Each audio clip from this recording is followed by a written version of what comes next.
Hi, everybody. Your boy, Wayout Nelson, saying people need to listen to me. You need to listen to this because this message, it's like liquid gold. It's like the ice cold Pabst Blue Ribbon beer we're all waiting for. You know what I'm talking about?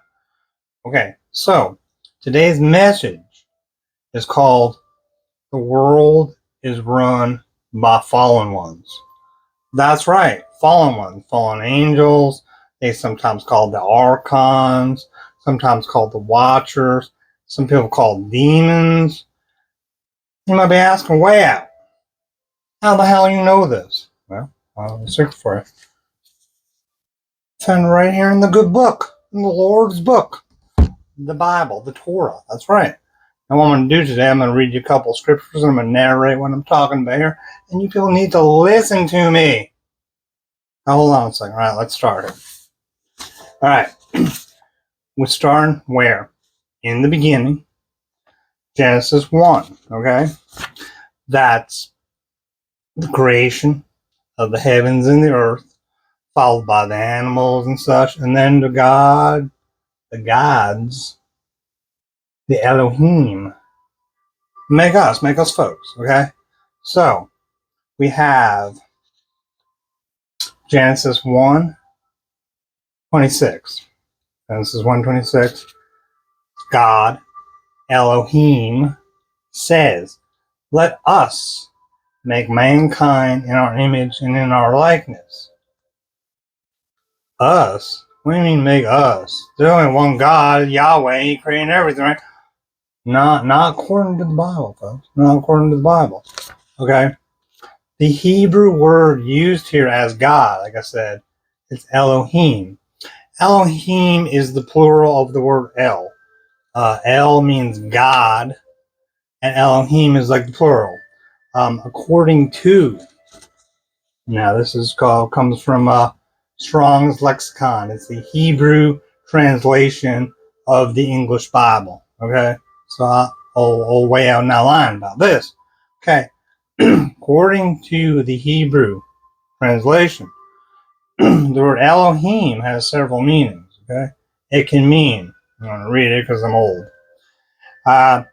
It can mean rulers, judges, divine ones, angels, gods, goddesses, godlike ones, or having the special possessions of God, or, of course, what most people think, the one true God. Okay? And now, after these Elohim create us, they say, Genesis 1:28, God, Elohim, blessed them and said, be fruitful and increase in number. Increase in number. Now, next couple chapters, things go along. Of course, you got the Garden of Eden, you got all that mess going on there, which, by the way, may be caused by these here Elohim, but we're not going to get into that right now. Okay, increase in number. So the next time in the Bible, okay, we find where that picks up, increasing in number. Genesis 6:1 and 2. It says, when human beings began to increase in number on the earth, and daughters were born to them, the sons of God, the Bene Ha Elohim in Hebrew, saw that the daughters of humans were beautiful, and they married any of them they chose. So those folks, Elohim could mean a lot of different things. It doesn't just mean the God, the creator of the universe. Elohim, it'd be like, it's like the word puppy dog, okay? You say, oh, that's a puppy dog. And that could mean a lot of different things. That could be a little schnauzer. That could be a Great Dane. That could be a vicious old mean doggy. That could be a happy dog. We don't know. It all could be puppy doggies. You understand what I'm saying? So Elohim is like a generic term like that, where it could mean different things. Like I say, we have the sons of God, the sons of the Elohim.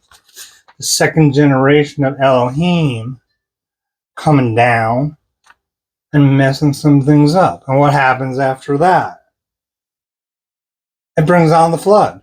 We have this flood. We have in the Bible Yahweh getting mad at us, because we were corrupted by these Elohim. Now these Elohim, these sons of God, came out, and what did they do?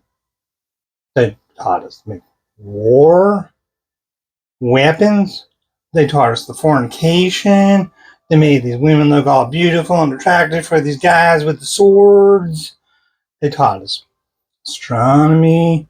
They taught us the secret sciences, and they taught us how to make what's called pharmacopoeia. Now, if you know anything about pharmacopoeia, you know that the word pharmacology is a derivative of that. So they're making medicines, they're making all kinds of potions, and the world just goes nuts. And then we have in the Bible Yahweh getting mad and saying, man, these people are messed up. I'm going to destroy them all.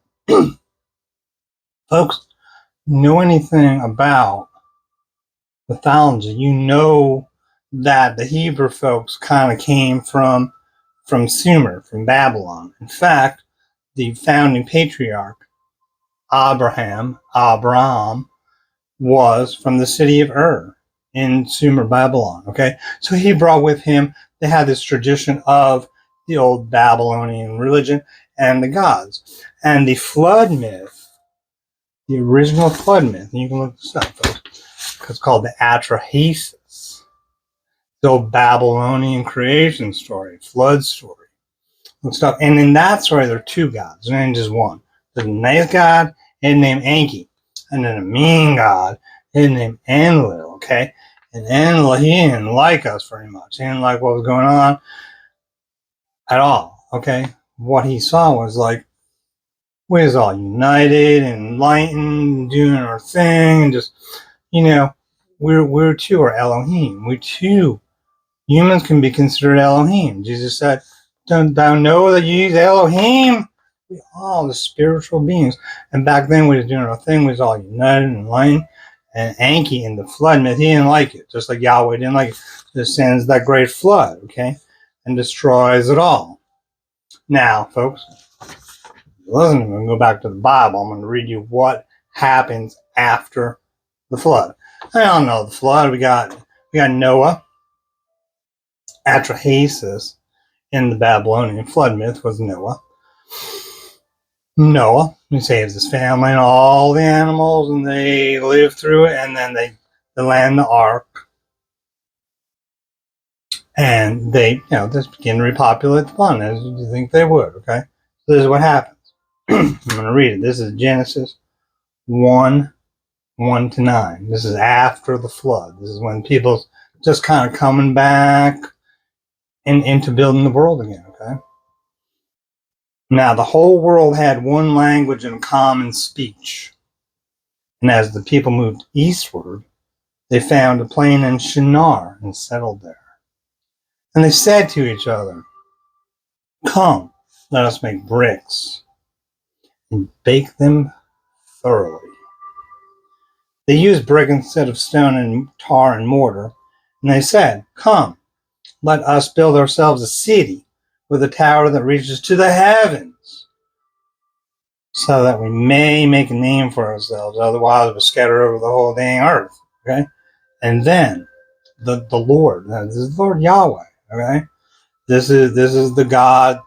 In Genesis 1, they use Elohim. From then on, they use Yahweh or Jehovah, the Lord. Okay, the Lord God, who, by the way, is also an Elohim. Okay? The Lord comes down and he says, he sees the city and the tower the people were building.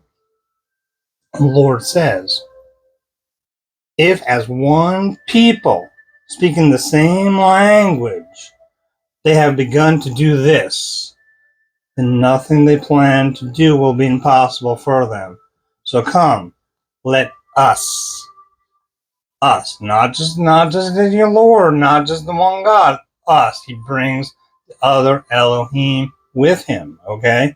Because he's the Lord of what? He's the Lord of the Elohim, the chief of the other gods. Okay? Look it up. All right? Come, let us go down and confuse their language. Let's go down, confuse them, so they will not understand each other. So what we have, folks.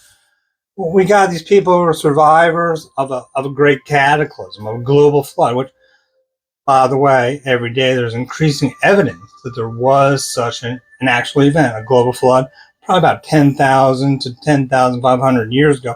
There's this global flood, wiped out an old civilization.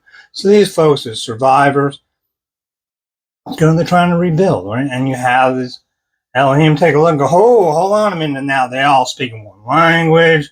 They all united and stuff. They all loving each other. They all spiritual and they're full of Zen.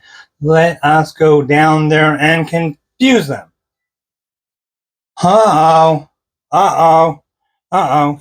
Now, if you don't really understand what I'm saying here, okay, I'm going to go to Psalm 82. Emphasize my point, okay? It says God, Elohim. But it's just like Elohim, the one true God, Elohim, okay? El Elyon presides in the great assembly. He renders judgment among the gods, the Elohim. So we have this higher God in Psalm 82 rendering judgment upon the other ones who are down here on the earth taking care of business, all right? He says, how long will you defend the unjust and show partiality to the wicked? So these Elohim that showed up there right after the flood, before the flood, and then after the flood, got these Elohim running the place, okay? And they showing,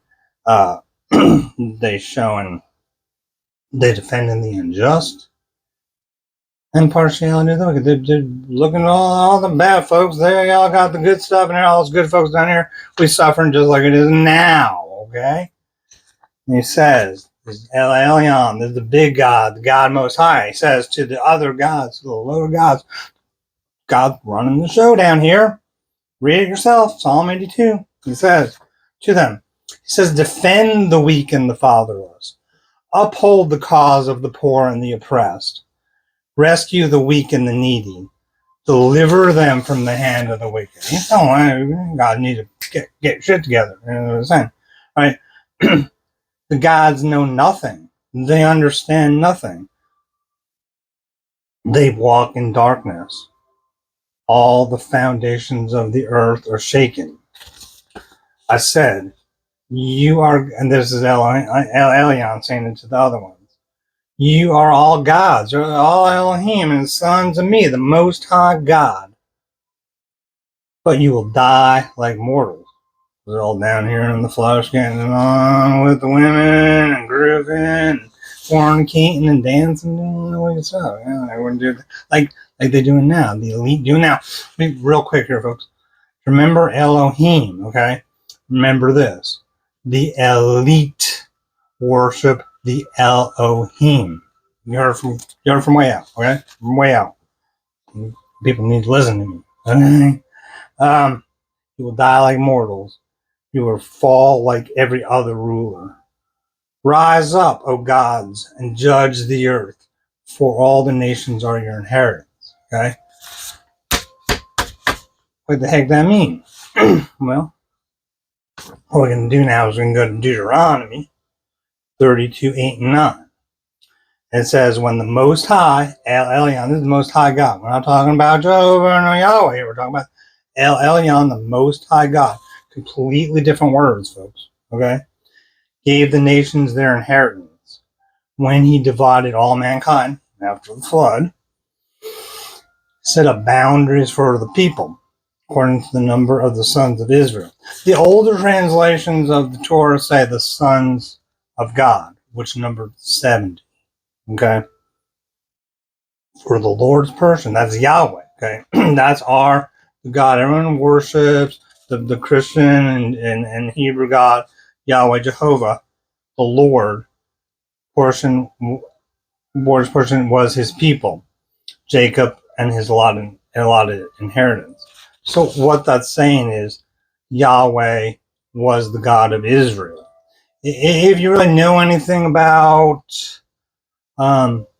Judaism, polytheistic religion. I mean, they worship many gods at one time. And then at one time there was a movement that was, no, we need to make it all the one God here, the one true God, Yahweh, Jehovah. So they had to change stuff around in the Bible, but they didn't change everything, obviously. Okay, so because this is where I'm getting this from, folks.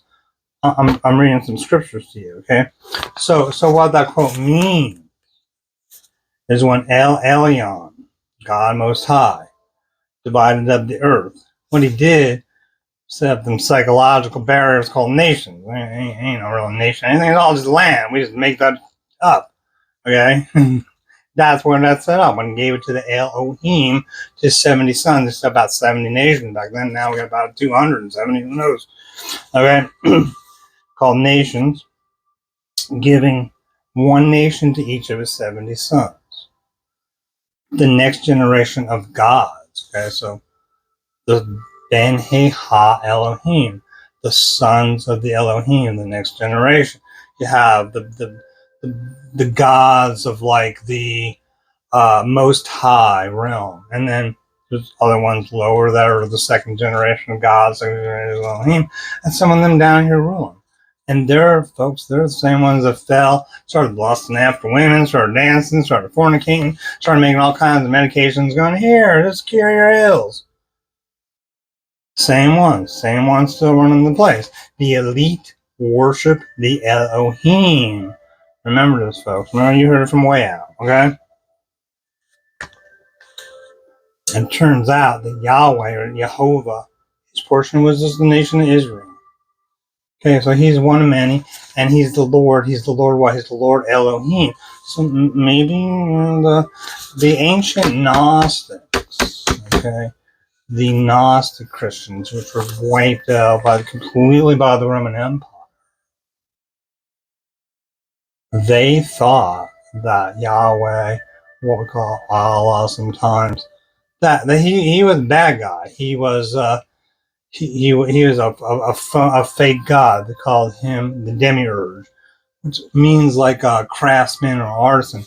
If you look or you do research, that's third generation Elohim. You have the Most High, then you have the sons of the Most High. Some of them fell, and then you have the third one, which is the gods, like creator gods. They craft, and they're artisans, and they're workers, they're creators. Okay, so Yahweh was actually one of those folks. Okay, according to the Gnostic Christians. Okay. Go now into the New Testament, to really the founder of Christianity. You've got Jesus, of course.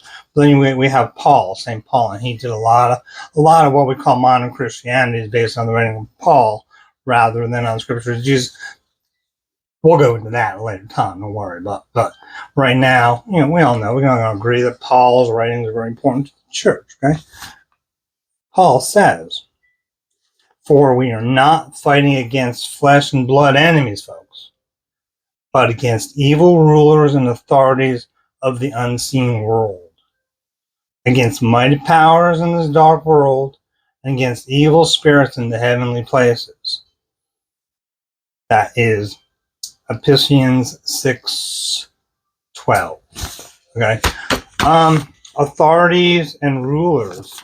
If you are a little bit, maybe you're watching a channel called Full Foil Hat, you might know who the archons are, the Gnostic fallen angels, the Gnostic rulers of the world, the Elohim. In Greek, the word archon, it's arcan in Greek, translates to rulers and authorities. So Paul's referring to these archons here. Just a side note for all you foil hat people know what the heck I'm talking about. Well, listen to me. Okay. And again, let me just get a little long here and keep it under 20. Corinthians 11:14.